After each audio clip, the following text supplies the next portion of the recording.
How to start a YouTube channel. एक simple सा question जिसके ऊपर हजारों वीडियोस है, लेकिन स्टिल कोई भी यूजफुल नहीं है क्योंकि सारी इन्फॉर्मेशन टुकड़ों में बटी पड़ी है। और इससे भी बड़ी प्रॉब्लम है कि इन्फॉर्मेशन आउटडेटेड है। 2025 आने वाला है और यूट्यूब पूरा चेंज हो चुका है। इसकी ऑडियंस से लेके कंटेंट क्रिएशन का प्रोसेस और इवन स्टैंडर्ड दोनों ही पहले से काफी ज्यादा कॉम्प्लेक्स भी हो गए और काफी ज्यादा आसान भी। लेकिन ये आपके लिए कॉम्प्लेक्स होगा या आसान, ये टोटली इस बात पर डिपेंड करता है कि आप कितनी नॉलेज के साथ स्टार्ट करते हो। और अगर आप वही 15-15 मिनट की वीडियोस देख के सोच रहे हो कि आपका काम बन जाएगा, तो let me give you a reality check. ऐसा नहीं होने वाला है। इसलिए इस वीडियो में मैं आपको एक beginner to advance level step to step guide देने वाला हूँ कि कैसे एक यूट्यूब चैनल स्टार्ट करना चाहिए 2025 में और कैसे आप एक यूट्यूबर बन सकते हैं। अगर आपने यूट्यूब पे वीडियो देखने के सिवाय आज तक कोई और काम नहीं भी किया है, तो भी इस वीडियो के बाद आपके पास वो नॉलेज होगी जो कि बाकी क्रिएटर्स को गेन करने में 3 से 5 साल लग जाते हैं। और मेरी इस बात पे क्यों विश्वास करना चाहिए, क्योंकि मैं खुद एक क्रिएटर हूँ जिसने 17 की एज में यूट्यूब स्टार्ट किया था और 5 से 8 अलग निशेस में काम कर चुका हूँ। और राइट नाउ आप जिस चैनल पे ये वीडियो देख रहे हैं, इस चैनल पे मैंने सिर्फ 1 साल के अंदर ही 50 से कम वीडियोस में 3,50,000 सब्सक्राइबर से ज्यादा गेन कर लिए हैं और इसके सिवाय 30 लाख रुपए से ज्यादा अर्न भी कर लिए हैं। और ये सब मैं कर पाया क्योंकि मेरे पास एल्गोरिथम की नॉलेज के साथ साथ यूट्यूब बिजनेस की भी नॉलेज थी, जो कि आज मैं आप लोगों के साथ शेयर करने वाला हूँ। ये वीडियो किसी कोर्स से कम नहीं होने वाली है और हो सकता है इस वीडियो में मैं अपनी कुछ प्रीवियस वीडियोस को भी मर्ज करूँ ताकि आपको सारी नॉलेज एक सीक्वेंस में मिले। अगर आप इस वीडियो को पूरा देखोगे तो आपको 2025 में एक सक्सेसफुल यूट्यूबर बनने से कोई नहीं रोक सकता, ये मेरा प्रॉमिस है। जो इन्फॉर्मेशन मैं शेयर करने वाला हूँ, लोग उसे अपने कोर्सेज में देते हैं या फिर चार्ज करते हैं इस चीज के लिए, और कई सारे तो बताते भी नहीं है क्योंकि इससे उनका बिजनेस ठप हो सकता है। लेकिन मुझे इस चीज से फर्क नहीं पड़ता। ये वीडियो 9 चैप्टर्स और 28 सब टॉपिक्स में डिवाइडेड है, तो आप खुद ही गैस कर लीजिए आपके सामने ज्ञान का कौन सा भंडार खुला हुआ है। तो बिना किसी देरी के शुरू करते हैं प्योर बेसिक से।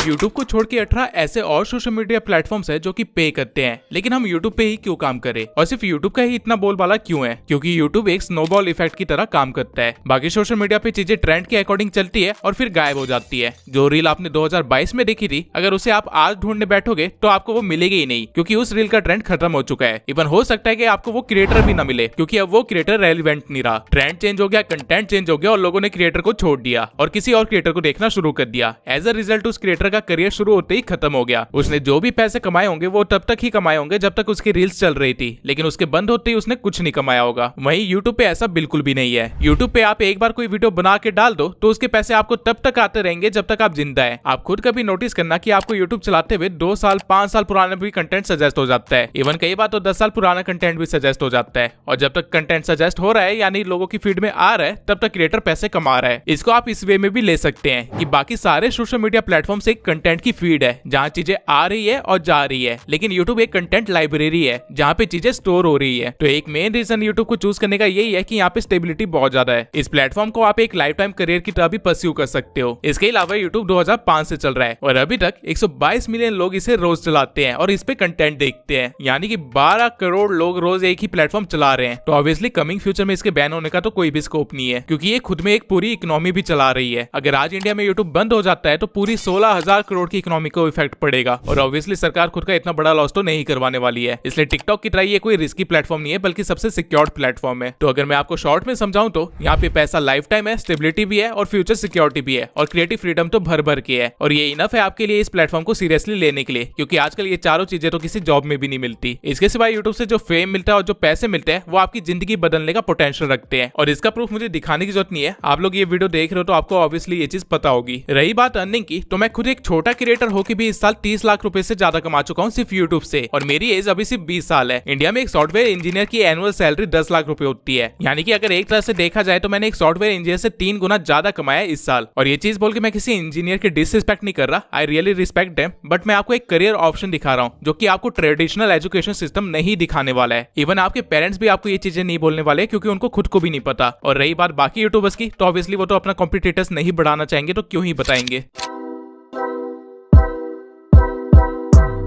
अब पैसों की बात आ ही गई है तो ये भी समझ लेते हैं कि YouTube पैसे कैसे देता है और क्यों देता है। 90% ऑडियंस तो मेरे से यही चीज पूछती रहती है, इसलिए इस चीज को मैं एग्जांपल के साथ अच्छे से एक्सप्लेन करूंगा ताकि एक 10 साल का बच्चा भी समझ जाए। सबसे पहले आपको ये पता होना चाहिए कि YouTube को Google ओन करता है। Google 256 कंपनीज ओन करता है, जिसमें से एक YouTube भी है। YouTube की अर्निंग को समझने के लिए आपको हल्का सा Google को भी समझना पड़ेगा। Google दुनिया का सबसे बड़ा ब्राउजर है। सारी वेबसाइट, सॉफ्टवेयर वगैरह आप Google पे जाके ही एक्सेस कर पाते हो। और Google पैसे कैसे कमाता है? जब आप किसी वेबसाइट पे जाते हो तो आपको साइड में या टॉप पे कहीं ना कहीं आपको एड दिखती होगी। ये एड दिखाने के लिए गूगल बिजनेस से पैसे लेता है और अपनी अर्निंग करता है। यूट्यूब का भी सेम फंड है। यूट्यूब पे भी वीडियो चलाने से पहले आपको काफी सारी एड्स दिखाई जाती है और उन एड्स की वजह से यूट्यूब अर्न करता है, और जब यूट्यूब थोड़ा बहुत अर्न करता है तो वो क्रिएटर्स के साथ भी उस चीज को शेयर करता है। अब बिजनेसेस यूट्यूब पे क्यों एड दिखा रहे हैं, मुझे लगता है ये मुझे समझाने की जरूरत नहीं है, क्योंकि ये नॉर्मल सी चीज है। जहाँ पे भी भीड़ होगी वहाँ पे एड दिखाई जाएगी। पहले लोग टीवी देखते थे तो वहाँ पे एड आती थी, फिर लोगों ने मॉल्स में जाना स्टार्ट किया तो वहाँ पे बैनर्स लगा दिए, थिएटर के अंदर एड्स लगा दिए एंड सो ऑन। अब यूट्यूब पे भीड़ है तो यूट्यूब पे भी एड्स चलेंगी। तो अगर मैं ये चीज आपको हल्का सा टेक्निकल टर्म्स में समझाऊं तो ये कुछ इस तरह से बनेगा। सबसे पहले तो कंटेंट क्रिएटर्स यूट्यूब पे कुछ कंटेंट डालेंगे ताकि यूट्यूब की ऑडियंस इकट्ठी हो जाए, जिसके बाद कोई कंपनी यूट्यूब पे अपनी एड रन करने आएगी। अब क्योंकि यूट्यूब को गूगल ओन करता है तो यूट्यूब अपना हिस्सा पहले ही निकाल के रख लेगा, जो कि होता है 45%, और बचा हुआ पैसा वो कंटेंट क्रिएटर को देगा ताकि वो यूट्यूब पे वीडियो डालना बंद ना करे और भीड़ बनी रहे। तो यहाँ से आप ये समझ लो, जिस कंटेंट क्रिएटर के पास जितनी ज्यादा भीड़ होगी, यानी उसकी वीडियो पे जितने ज्यादा व्यूज आ रहे होंगे, जितने ज्यादा लोग उसे देख रहे होंगे, उसकी कमाई भी उतनी ज्यादा होगी। यूट्यूब सब्सक्राइबर्स के बेसिस पे पैसे नहीं देता, बल्कि व्यूज के बेसिस पे पैसे देता है। और क्योंकि गूगल इतनी बड़ी कंपनी है, वो इतना सारा डाटा अकेले मैनेज नहीं कर सकती, इसलिए गूगल ने एक अलग से अकाउंटेंट बैठा रखा है जिसे हम बोलते हैं गूगल एडसेंस, और हमारा सारा हिसाब किताब गूगल एडसेंस में होता है और वहीं से हमको पैसे आते हैं। जब यूट्यूब से पैसे आने लग जाते हैं तो उस चीज को हम यूट्यूब मोनेटाइजेशन बोलते हैं, यानी कि हमारा चैनल मोनेटाइज हो गया, अब उससे पैसे आएंगे। और इसका एक क्राइटेरिया होता है जो कि है 4000 घंटे वॉच आवर और 1000 सब्सक्राइबर्स। जब आपका ये क्राइटेरिया कंप्लीट हो जाता है तब आप मोनेटाइजेशन के लिए अप्लाई कर सकते हैं और आपको पैसे आना स्टार्ट हो जाएंगे अगर आप अप्रूव हो जाते हैं तो। मोनेटाइजेशन के और भी क्राइटेरियाज है, जैसे कि शॉर्ट्स का क्राइटेरिया, लेकिन वो थोड़ा सा मुश्किल है, जिसके बारे में मैं आगे आपको अच्छे से डिटेल में एक्सप्लेन करूंगा। इसके सिवाय जब आप मोनेटाइजेशन के लिए अप्रूव हो जाते हैं तो आपको अपना बैंक अकाउंट लिंक करना होता है गूगल एडसेंस से, ताकि पेमेंट डायरेक्टली आपके बैंक अकाउंट में आ जाए। और ये नॉर्मली महीने के 20 से 25 तारीख के बीच में आपके बैंक अकाउंट में आ जाती है। और कितने पैसे आएंगे ये टोटली इस बात पे डिपेंड करता है कि आपने कितने व्यूज गेन किए हैं। और व्यूज के साथ साथ 2-3 चीजें और होती है जिसपे पैसे कितने आएंगे ये चीज डिपेंड करती है, लेकिन ये चीजें मैं आपको अभी नहीं समझाऊंगा, वीडियो में आगे समझाऊंगा। अभी समझाऊंगा तो काफी ज्यादा कॉम्प्लेक्स हो जाएगा। अभी के लिए आप मोटा मोटा ये समझ लीजिए कि आप वीडियो डालेंगे, उस पर व्यूज आएंगे तो आपको पैसे मिलेंगे। ये इनकम सोर्स को एड रेवेन्यू बोलते हैं, जो कि डायरेक्टली लिंक्ड होता है यूट्यूब और गूगल से। लेकिन इसके सिवाय भी यूट्यूब पे और भी तरीके हैं पैसे कमाने के, और उनमें से एक तरीका है स्पॉन्सरशिप। अब स्पॉन्सरशिप क्या होती है उस चीज को भी अच्छे से एक्सप्लेन कर देता हूँ। मान लेते हैं आप लोग धोनी को देखते हो और उसे मानते भी हो, क्योंकि उस बंदे ने अपना नाम कमाया है। और कल को अगर धोनी बोले कि इस कंपनी का बैट बहुत अच्छा है और इससे काफी अच्छे तरीके से खेला जाता है, तो ऑब्वियसली आप लोग उस बैट को खरीदोगे, क्योंकि आप उसे अपना आइडल मानते हो, उसकी बातों पे आप विश्वास करते हो। यही चीजें कंपनीज को पता है, इसलिए वो कंपनी सेलिब्रिटी को ऐड देती है और ऐड करने के पैसे भी देती है। ठीक इसी वे में जब आप यूट्यूब पे अपना नाम कमा लोगे तो कंपनीज आपके पास भी आएंगी कि ये लो पैसे, हमारे प्रोडक्ट को यूज करके दिखाओ अपनी ऑडियंस को, ताकि हमारा भी प्रॉफिट हो। इस चीज को स्पॉन्सरशिप कहते हैं या फिर प्रमोशन कहते हैं। और कंटेंट क्रिएटर्स की मैक्सिमम अर्निंग यहीं से होती है। गूगल एडसेंस से मैंने सिर्फ 8 लाख रुपए कमाए हैं इस साल, बाकी बचे हुए 22 लाख रुपए पूरे स्पॉन्सरशिप से आए हैं। तो कल को अगर आप कंटेंट क्रिएटर बन जाते हैं तो आपको स्पॉन्सरशिप करनी ही पड़ेगी, क्योंकि एड रेवेन्यू से आपका काम नहीं चलने वाला है। आप ग्रोथ कर ही नहीं पाएंगे अगर आप एड रेवेन्यू पे बैठे रहे तो। इसलिए जब भी आप किसी क्रिएटर को कुछ प्रमोट करते हुए देखते हैं तो समझ जाइए वो एक्चुअली में पैसे कमा रहा है ताकि वो फ्यूचर में कंटेंट बनाता रह सके। लेकिन हाँ, ऑब्वियसली इसका मतलब ये नहीं है कि गलत चीजें प्रमोट करो, जैसा कि आजकल गैम्बलिंग एप्स को किया जा रहा है, लेकिन इसके बारे में भी हम आगे डिस्कस करेंगे। नाउ आई होप आप समझ गए होंगे कि यूट्यूब क्यों बेटर ऑप्शन है और कैसे वो क्रिएटर्स को पे करता है। अब ये भी देख लेते हैं कि यूट्यूब पे किस किस तरह की वीडियोस चलती है और कहां कहां चलती है।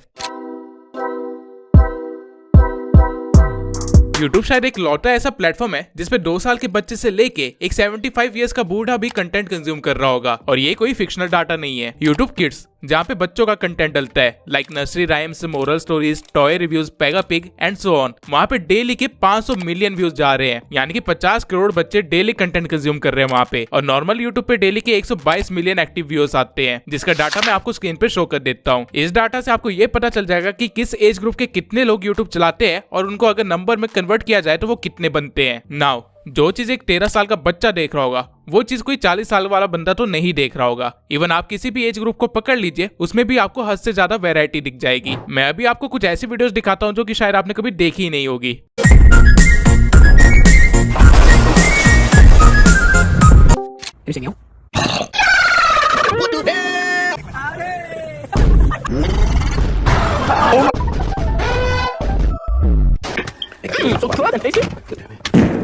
I have for sides.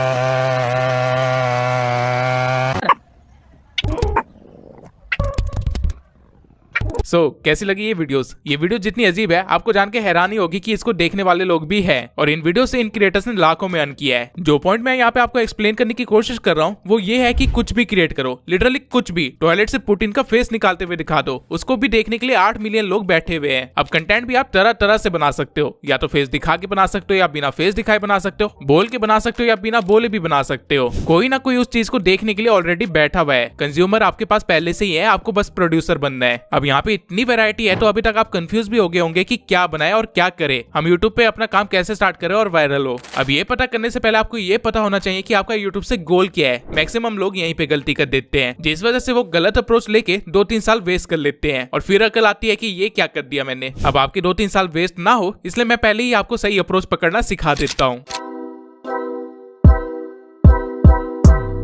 सबसे पहले आपको ये पता होना चाहिए कि आपको YouTube से क्या चाहिए, पैसा या फेम। सारा गेम सिर्फ इन 2 एलिमेंट्स के आसपास घूमता है। मैं ऐसे क्रिएटर्स को भी जानता हूँ जिनका बहुत ही ज्यादा नाम है लेकिन वो मुश्किल से महीने के 15 लाख कमाते हैं। वहीं कुछ ऐसे क्रिएटर्स भी है जिनकी शक्ल आज तक किसी ने नहीं देखी है लेकिन वो महीने के 50 लाख तक अर्न करते हैं और दोनों ही अपनी लाइफ में काफी खुश है क्योंकि दोनों को वही चीजें चाहिए थी और उन्होंने वही अचीव किया है। कोई नाम कमाना चाहता था तो कोई गुमनामी में रह के काम करना चाहता था। जब मैंने 17 की एज में अपना काम स्टार्ट किया था तब मैं भी गुमनाम रह के अपना काम करना चाहता था, लेकिन 3 साल एक्सपेरिमेंट करने के बाद मुझे समझ आ गया कि गुमनाम रह के मैं अपने गोल को अचीव नहीं कर पाऊंगा, मुझे शक्ल दिखानी ही पड़ेगी और वो मैं करने भी वाला हूँ जल्दी। पॉइंट ये है कि जो मेरा गोल था उसके लिए मेरी अप्रोच गलत थी, या कह लीजिए कि टाइम के साथ मुझे अप्रोच चेंज करनी पड़ी रेलिवेंट रहने के लिए। अब मेजर फैक्टर तो मनी और फेम ही है लेकिन उसके नीचे थोड़े और सब फैक्टर्स हैं, लाइक आपको फास्ट ग्रोथ चाहिए या स्टेडी ग्रोथ चाहिए। यूट्यूब एक ऐसा प्लेटफॉर्म है जहाँ पे हर सक्सेसफुल क्रिएटर के पास कुछ यूनिक वे और नॉलेज है, जिसकी वजह से कुछ क्रिएटर्स 1 महीने में 100 के भी क्रॉस कर लेते हैं। वहीं कुछ क्रिएटर्स 1 साल बाद भी ये गोल अचीव नहीं कर पाते। लेकिन कुछ क्रिएटर्स पैसा कमा के 1-2 साल में गायब हो जाते हैं, वहीं कुछ धीरे धीरे ग्रो करते रहते हैं और 10 साल तक कमाते रहते हैं। इसके सिवाय आपको ये भी पता होना चाहिए कि आपको यूट्यूब से एक एक्टिव इनकम चाहिए या फिर पैसिव इनकम चाहिए, यानी कि आप काम करते रहना चाहते हैं और पैसे कमाते रहना चाहते हैं, या फिर आप एक सिस्टम बैठाना चाहते हैं जिसके बाद आप कहीं पे भी चले जाए आपको पैसे आते रहेंगे। मैंने आपको वो सभी फैक्टर बता दिए जो कि आपको पहले सोच लेने चाहिए अपने यूट्यूब चैनल को स्टार्ट करने से पहले। लेकिन अब इन फैक्टर्स के फायदे क्या है, नुकसान क्या है और क्या अप्रोच लेनी चाहिए मैं वो भी बता देता हूँ। इस चीज को एक टेबल से एक्सप्लेन करना आसान होगा तो मैं आपको टेबल भी शो कर देता हूँ। देखिए, अगर आपका गोल सिर्फ मनी है तो आपके लिए बेस्ट अप्रोच होगा कि एक फेसलेस यूट्यूब चैनल खोल लीजिए जहां से आपको एक पैसिव इनकम आती रहेगी, यानी कि आपको ज्यादा काम भी नहीं करना पड़ेगा और स्टिल अच्छे खासे पैसे आप कमाते रहेंगे। इस अप्रोच का फायदा ये है कि आप फ्यूचर में अपना सारा काम ऑटोमेट कर सकते हैं या फिर आउटसोर्स कर सकते हैं, यानी कि आप एआई को काम पे लगा सकते हैं जो कि आपको रोज कंटेंट बना के देता रहेगा, या फिर आप एक टीम हायर कर सकते हैं जो कि आपके लिए काम करती रहेगी। आपको बस अपलोड करना है और पैसे छापने हैं। आपको कभी अपना फेस रिकॉर्ड करने की झंझट में नहीं पड़ना पड़ेगा तो आपका काफी सारा टाइम बच जाएगा। जिस टाइम को आप अलग अलग चैनल्स खोलने के लिए इन्वेस्ट कर सकते हैं। फिर आप चाहे 10 चैनल खोलो या 50, कोई फर्क नहीं पड़ता क्योंकि आपके पास टीम भी है और आपके पास पैसे भी है। फॉरेन कंट्रीज में लोग यही करते हैं और मंथली 30 से 50 हजार डॉलर अर्न करते हैं। मेरा चैनल भी अभी एक फेसलेस चैनल है, यानी कि लोगों ने मुझे अभी नहीं देखा है, तो अगर मैं चाहूँ तो किसी और से स्क्रिप्ट लिखवा लूं या किसी और से एडिटिंग करवा लूं, आप लोगों को पता ही नहीं चलेगा। लेकिन इस अप्रोच का एक नुकसान भी है और वो ये है कि लोग मुझे नहीं जानते होंगे तो मेरी पर्सनल ब्रांडिंग करना मुश्किल हो जाएगा। फॉर एग्जाम्पल, अगर आज ईमान गाजी अपना कोई कोर्स लॉन्च करता है तो लाखों लोग उसे खरीदने के लिए पहले से लाइन में लगे होंगे क्योंकि उसकी खुद की एक पर्सनल ब्रांडिंग है। उसने खुद को लोगों के सामने दिखा रखा है, अपनी लाइफस्टाइल दिखा रखी है, अपने बारे में बता रखा, जिसकी वजह से लोग उस पर भरोसा करते हैं। वहीं अगर मैं सेम काम करूं तो मुश्किल है कि कोई 1000 लोग भी मेरा कोर्स लेंगे क्योंकि किसी ने मुझे देखा ही नहीं है, किसी को भरोसा ही नहीं होगा कि मैं क्या करता हूं, क्या अचीव कर रखा है मैंने, और खुद की मार्केटिंग मैं कर नहीं पाऊंगा क्योंकि मैंने अपनी शक्ल नहीं दिखा रखी है। इसके सिवाय इस अप्रोच से आपकी कोलैबोरेशन अपॉर्चुनिटीज में भी थोड़ी लिमिटेशन लग जाएगी। फॉर एग्जांपल, अगर आज मुझे कोई पॉडकास्ट पे बुलाए तो मैं नहीं जा सकता, ऑल्दो मेरी काफी सारी अचीवमेंट्स है लेकिन मैं स्टिल उसके बारे में नहीं जाके बोल सकता। और क्योंकि पर्सनल ब्रांडिंग नहीं है तो ऑडियंस से लॉयल्टी और इंटरेक्शन भी कम रहेगा। जैसे कि यूट्यूब पे आने से पहले मैंने इंस्टा पे 30,000 फॉलोअर्स गेन कर रखे थे और 100 से भी ज्यादा लोगों को मेंटरशिप दे रखी थी, लेकिन जब मैं यूट्यूब पे आया तो मुझे टोटली जीरो से स्टार्ट करना पड़ा क्योंकि मैंने इंस्टा पे भी अपना फेस नहीं दिखा रखा था। इसलिए अगर मैं वहां पे चैनल को प्रमोट भी करता तो उसका कोई फायदा नहीं था। मेरी जो ऑडियंस थी वो लॉयल नहीं थी, इसलिए वो डाइवर्ट नहीं होती यूट्यूब पे। वहीं अगर आज मिस्टर बीस्ट बोल दे कि वो स्नैपचैट पे कोई वीडियो अपलोड करने वाला है तो आधे से ज्यादा लोग तो स्नैपचैट इसी वजह से डाउनलोड कर लेंगे कि मिस्टर बीस्ट को डालने वाला है। लेकिन अगर आपको फेम चाहिए तो आपको फेस कैम वीडियोस बनानी पड़ेगी, यानी कि खुद को रिकॉर्ड करना पड़ेगा और आपकी इनकम एक्टिव होगी, यानी कि जब तक आप अपनी शक्ल दिखा रहे हो तब तक आपके पैसे आते रहेंगे। अब जो डिसएडवांटेजेस फेसलेस के थे वो इसके एडवांटेजेस है, लाइक आप पर्सनल ब्रांडिंग कर सकते हो, खुद की मार्केटिंग कर सकते हो और ऑडियंस से ज्यादा बेटर कनेक्ट भी कर सकते हो। इवन कोलैबोरेशन अपॉर्चुनिटीज भी ज्यादा रहेगी। लेकिन नुकसान इस अप्रोच के भी है, आपकी शक्ल आपकी ही है, यानी आपको खुद को रिकॉर्ड करते रहना पड़ेगा जो कि काफी एनर्जी लेगा और काफी ज्यादा टाइम भी लेगा, जिसकी वजह से आप ग्रोथ पे अच्छी तरह से फोकस नहीं कर पाओगे, अलग अलग बिजनेस अपॉर्चुनिटीज नहीं देख पाओगे क्योंकि सारा टाइम कंटेंट बनाने में जा रहा होगा। आप स्क्रिप्टिंग वगैरह का काम किसी और को दे सकते हो, लेकिन वॉइस ओवर करना और खुद को रिकॉर्ड करना ये आपको ही करना पड़ेगा और ये कोई और नहीं कर सकता, इसको आप आउटसोर्स नहीं कर सकते। इसके सिवाय मल्टीपल चैनल्स खोलना और मैनेज करना बहुत ही मुश्किल हो जाएगा, क्योंकि एक ही चैनल आपकी इनफ जान खा जाएगा। यहाँ पे आपकी ग्रोथ स्टडी एंड स्लो होगी। फेसलेस चैनल में आप मास प्रोडक्शन कर सकते हो, लेकिन वो चीज यहाँ पे पॉसिबल नहीं होगी। अब ये थे फायदे और नुकसान दोनों के, फेम और मनी के। लेकिन एक तीसरी अप्रोच भी है, हाइब्रिड अप्रोच, यानी कि आप दोनों काम कर सकते हो। इसका एग्जांपल आप मेरे चैनल से ही ले सकते हो। आप लोग मेरी आवाज सुन रहे हो तो आपको पता है कि ट्यूब सेंसाई बोल रहा है। मेरी पर्सनल ब्रांडिंग कुछ हद तक तो हो रही है, लेकिन क्योंकि मैं फेस नहीं दिखा रहा हूँ इसलिए मास प्रोडक्शन भी कर पा रहा हूँ और अलग अलग चैनल्स भी खोल पा रहा हूँ। बाकी चैनल जो मैं खोल रहा हूँ वो पूरी तरह से ऑटोमेटेड है, जिसके लिए मैंने एक टीम बैठा रखी है जो कि सारा काम करती है। मैं सिर्फ अपलोड करता हूँ। मैं इस चैनल के लिए सारा काम मैं खुद कर रहा हूँ, जिसकी वजह से मैं ऑडियंस से कनेक्ट भी कर पा रहा हूँ। फ्यूचर में जब मेरे 500 के हो जाएंगे तो मैं इस चैनल पे अपना फेस रिवील कर दूंगा। फिर मैं खुद की मार्केटिंग करके कोलैबोरेशन अपॉर्चुनिटीज भी बढ़ा लूंगा और फेम मुझे इस चैनल से मिलेगा, जबकि मेरे बाकी सारे चैनल्स मुझे पैसे लाके दे रहे होंगे और उसमें मेरी इन्वॉल्वमेंट कम से कम होगी। मुझे पैसिव इनकम और फेम दोनों चाहिए थे, इसलिए मैंने इस अप्रोच को लिया है। अब आगे बढ़ने से पहले मैं चाहता हूँ कि आप लोग थोड़ा टाइम लो और सोचो कि आपको क्या चाहिए। अगर आपने सोच लिया तो मैं आपको एक और गुड न्यूज बता देता हूँ। एआई इतना एडवांस हो गया है कि आप दोनों काम कर सकते हो, फेस कैम भी बना सकते हो और चैनल को ऑटोमेट भी कर सकते हो। तो कह लीजिए कि आप अगर सिस्टम को समझ गए तो आप अनस्टॉपेबल हो जाओगे। लेकिन ये चीज वीडियो में आगे बताऊंगा, अभी आपको बेसिक समझाने की जरूरत है। नाउ आपको यूट्यूब की वर्किंग पता है और आपको ये भी पता है कि आपको यूट्यूब से क्या चाहिए, लेकिन अब शुरू कैसे करें उस चीज पे आते हैं। सबसे पहले आपको यह पता होना चाहिए कि नीश क्या होती है। बेसिकली अगर आप YouTube पे रैंडमली कुछ भी डालते रहोगे तो अगले 100 साल में भी आप ग्रो नहीं कर पाओगे, क्योंकि लोगों को पता ही नहीं चलेगा कि वो आपको सब्सक्राइब क्यों करे। आप खुद देखिए, जब आप मार्केट जाते हो तो आपको पता होता है कि कौन सी दुकान पे क्या मिलेगा। फॉर एग्जांपल अगर मुझे पेंसिल चाहिए तो मैं स्टेशनरी की दुकान पे जाऊंगा, वही मोबाइल चाहिए तो मैं इलेक्ट्रॉनिक्स या डिवाइसेस की दुकान पे जाऊंगा। लेकिन एज्यूम करते हैं कि एक ऐसी दुकान है जहाँ पे रैंडमली कुछ भी सामान मिल जाता है, ओनर को भी नहीं पता कि उसके पास क्या क्या है, तो आप क्या उस दुकान पे जाएंगे? बहुत ही रेयरली, क्योंकि कंफ्यूजन किसी को नहीं पसंद। सेम वे में लोगों को पता होना चाहिए कि आपका चैनल किस बारे में है। आपको सिर्फ एक ही टॉपिक पकड़ना है और इस टॉपिक को हम मार्केट की टर्म्स में नीश बोलते हैं, यानी कि कैटेगरी। अब YouTube खुद सारे कंटेंट को 15 कैटेगरीज में डिवाइड करता है, जो कि आपको सामने दिख रहे होंगे। लेकिन इन कैटेगरीज में भी सब कैटेगरीज है, या फिर ये कह लो कि सब निशेस एग्जिस्ट करती है, जो कि हमें डिसाइड करनी होती है ताकि ऑडियंस को एग्जैक्टली पता हो कि किस चीज के बारे में हमारा चैनल है। फॉर एग्जाम्पल अगर वुवन वाम की वीडियोस को देखा जाए तो यूट्यूब के नजरिए से वो कॉमेडी या एंटरटेनमेंट कैटेगरी में आएगी, लेकिन एक्चुअल में ऑडियंस उसके पास क्या देखने जाती है? वाइन्स। तो यहाँ पे आप ये कह सकते हो कि वाइन्स एक सब निश है एंटरटेनमेंट कैटेगरी में। सेम वे में ऐसे हजारों सब निशेस एग्जिस्ट करती है और सब पे कंटेंट बन रहे हैं और लोग उसे देख भी रहे हैं, तो इनमें से आपको भी एक सब निश चूज करनी है। लेकिन इससे पहले मैं आपको थोड़ी इन्फॉर्मेशन दे देता हूँ जो आपको पता होनी चाहिए एक निश डिसाइड करने से पहले। हर निश की अर्निंग सेम नहीं होती। हम निश की अर्निंग को सीपीएम और आरपीएम से कंपेयर करते हैं। सीपीएम का मतलब होता है कि यूट्यूब को कितने पैसे मिल रहे हैं जब 1000 लोग किसी एड को देख रहे हैं। फॉर एग्जाम्पल मान लीजिए कि यूट्यूब को $1 मिलता है जब भी 1000 लोग किसी एड को देखते हैं मेरे चैनल पे, तो मेरे चैनल का सीपीएम होगा $1। लेकिन क्या यूट्यूब पूरे पैसे मुझे दे देगा? नहीं, वो अपना 40% कमीशन काटेगा और मुझे मिलेंगे $0.55 पर 1000 व्यूज पे। इसे बोलते हैं आरपीएम। अब ये सीपीएम किस बेसिस पे डिसाइड होता है? ये डिसाइड इस बेसिस पे होता है कि किसी कंपनी ने गूगल को कितने पैसे दिए हैं एड दिखाने के लिए। फॉर एग्जाम्पल एक ट्रेडिंग कंपनी जो कि दिन के 1 करोड़ कमा लेती होगी, वो एड दिखाने के लिए ज्यादा पैसे देगी, तो गूगल को ज्यादा सीपीएम मिलेगा। और उसकी एड कहाँ दिखाई जाएगी? फाइनेंस से रिलेटेड चैनल पे, क्योंकि उस कंपनी की टारगेटेड ऑडियंस वहीं पे बैठी है। तो हम कह सकते हैं कि फाइनेंस चैनल का सीपीएम ज्यादा होता है। वहीं एक ब्यूटी प्रोडक्ट कंपनी जो कि मुश्किल से साल का 1 करोड़ कमाती होगी, क्या वो इतने पैसे गूगल को दे पाएगी? नहीं, तो गूगल को खुद कम सीपीएम मिलेगा। और ब्यूटी प्रोडक्ट की टारगेटेड ऑडियंस कौन होती है? वो फीमेल जो कि डेली व्लॉग्स देखती है। तो हम कह सकते हैं कि डेली व्लॉग का सीपीएम कम होगा कंपेयर टू फाइनेंस नीश। और अगर सीपीएम कम है तो आरपीएम तो ऑटोमेटिकली कम हो ही जाएगा, क्योंकि गूगल अपने पैसे नहीं छोड़ने वाला है। ठीक इसी तरह हर कैटेगरी और हर सब कैटेगरी की अर्निंग अलग होती है एड रेवेन्यू से। लेकिन इन सब कैटेगरीज में से आपको कौन सी कैटेगरी या नीश चूज करनी है वो कैसे डिसाइड करें, तो आइए ये भी बता देता हूँ।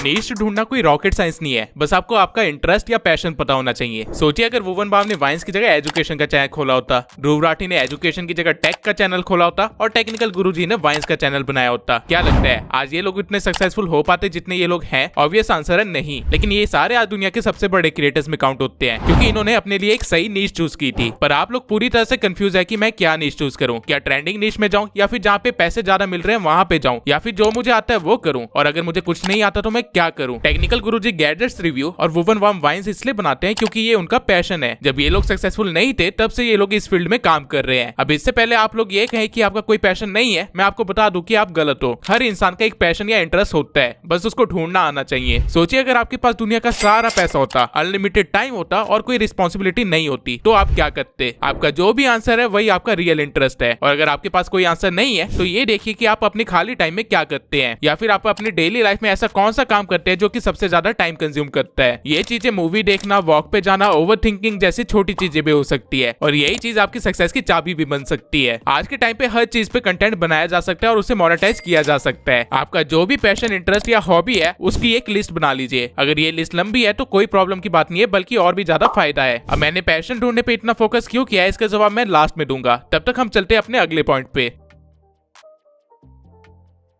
अब आपके पास कई सारी चीजें होंगी जिनमें आपका इंटरेस्ट है या फिर जिसकी आपको थोड़ी सी भी नॉलेज है, लेकिन हम इन सारी चीजों के ऊपर अपना चैनल नहीं बना सकते। इसलिए हम लोग इस चीज को और ज्यादा नैरो डाउन करेंगे। आपको ये पता करना है कि जो आपका इंटरेस्ट है उसके लिए कोई मार्केट अवेलेबल है या नहीं, और अगर नहीं है तो किस तरह से उसे क्रिएट किया जा सकता है। अगर इजी लैंग्वेज में समझाऊं तो मान लीजिए आपका इंटरेस्ट मूवी देखने में है और आप अच्छे से जानते हैं कि आपके आसपास जितने लोग हैं उन सबसे ज्यादा मूवीज आप ही देखते हो, तो आपको मूवी मार्केट को थोड़ा सा एक्सप्लोर करना है। आपको देखना है कि मूवी से रिलेटेड किस किस चीजों की डिमांड है और कौन कौन सी चीजें ट्रेंडिंग पे चल रही है। फॉर एग्जाम्पल मूवी से रिलेटेड समरीज, रिकमेंडेशंस, रिव्यूज और रिएक्शंस, इन सब चीजों की डिमांड है। तो आप इनमें से कुछ भी अपने इंटरेस्ट के अकॉर्डिंग चूज कर सकते हैं और उसके ऊपर कंटेंट बना सकते हैं। लेकिन जिन चीजों की डिमांड नहीं है उनकी भी डिमांड बनाई जा सकती है। फॉर एग्जाम्पल मान लीजिए आपके अंदर कमियां निकालने का टैलेंट है या फिर छोटी छोटी चीजें नोटिस करने का टैलेंट है और आपका इंटरेस्ट मूवीज में है, मूवीज ही आपका पैशन है। तो आप इस टैलेंट को कैसे यूज करेंगे? आप मूवीज के अंदर गलतियां निकाल के या मूवीज की डिटेल में कोई गलतियां निकाल के कंटेंट क्रिएट कर सकते हैं और लोग इसे भी देखेंगे। नहीं यकीन होता तो ये चैनल देख लीजिए। इस चैनल ने सिर्फ 112 वीडियो से ही मिलियन सब्सक्राइबर्स गेन कर लिया है और ये करता क्या है? मूवीज में गलतियां निकालता है। अब देखा जाए तो इस चीज की डिमांड थी नहीं मार्केट के अंदर। कोई नहीं सोचता कि यार ये मूवी देखी है मैंने, इसमें क्या क्या गलती हो गई, चलो फाइंड करते हैं। लेकिन स्टिल इस क्रिएटर ने अपने पैशन को पहचाना और उस पर कंटेंट क्रिएट किया और जब कंटेंट बना तो डिमांड अपने आप क्रिएट होने लगी और लोग उसे कंज्यूम भी करने लगे। अब ये काम आप तब कर सकते हैं जब आपके पास एक एग्जिस्टिंग मार्केट हो। फॉर एग्जाम्पल इस केस में मूवी वाली ऑडियंस ऑलरेडी एक एग्जिस्टिंग मार्केट थी जिनको बस एक नया प्रोडक्ट या कह लो एक नया कंटेंट मिल गया। लेकिन जब आपके पास ऐसी कोई मार्केट ही ना हो तो आप क्या करेंगे? आपको अपने कंटेंट के लिए एक सुटेबल मार्केट देखनी है जिसके साथ आप ब्लेंड कर सके लेकिन फिर भी आपकी यूनिकनेस बनी रहे। फॉर एग्जाम्पल मैंने कहा था कि ओवरथिंकिंग अगर किसी का पैशन है तो उस पर भी कंटेंट बनाया जा सकता है और इसका एग्जाम्पल ये रहा। Dude, if I weigh 99 pounds and eat a pound of nachos, am I 1% nacho? What? If you drop soap on the floor, is the floor clean or is the soap dirty? Dude, what are you talking about? Apple made a car. Would it still have windows? Alright, I'm going to bed before I get a contact. आप सबने ऐसी हजारों reels देखी होंगी, लेकिन आपने कभी सोचा कि ये कितना सिंपल और स्टिल कितना यूनिक आइडिया है? ठीक इसी तरह हर इंसान के मन में रोज हजारों थॉट्स आते हैं, लेकिन इसने अपने थॉट्स पे कंटेंट बनाया। अब ऑल्दो ये क्वेश्चंस काफी डीप होते हैं और इनके पीछे पूरी एक एक्सप्लेनेशन वीडियो बनाई जा सकती है जो कि एजुकेशन मार्केट का हिस्सा बन जाती, लेकिन इस क्रिएटर को पता था कि इसके पास एक्सप्लेनेशन का टैलेंट या पैशन नहीं है, तो इसने अपने कंटेंट को ह्यूमर मार्केट के साथ ब्लेंड कर दिया। अब नॉर्मली जब हम लोग ह्यूमर की बात करते हैं तो दिमाग में सबसे पहले वाइन्स आती है, फनी क्लिप्स आती है, जोक्स आते हैं या फिर ऐसी चीजें आती है, लेकिन कोई नहीं सोच सकता था कि डीप क्वेश्चंस को भी इस फनी वे में दिखाया जा सकता है या किसी की ओवरथिंकिंग भी कितनी इंटरेस्टिंग हो सकती है। ठीक इसी तरह आपको अपने हर इंटरेस्ट को अच्छे से एनालाइज करना है और हर मार्केट में अपॉर्चुनिटी देखनी है और जहां पे ये दोनों चीजें मिल जाए वहां पे आप अपनी नीश के एक कदम और पास होंगे।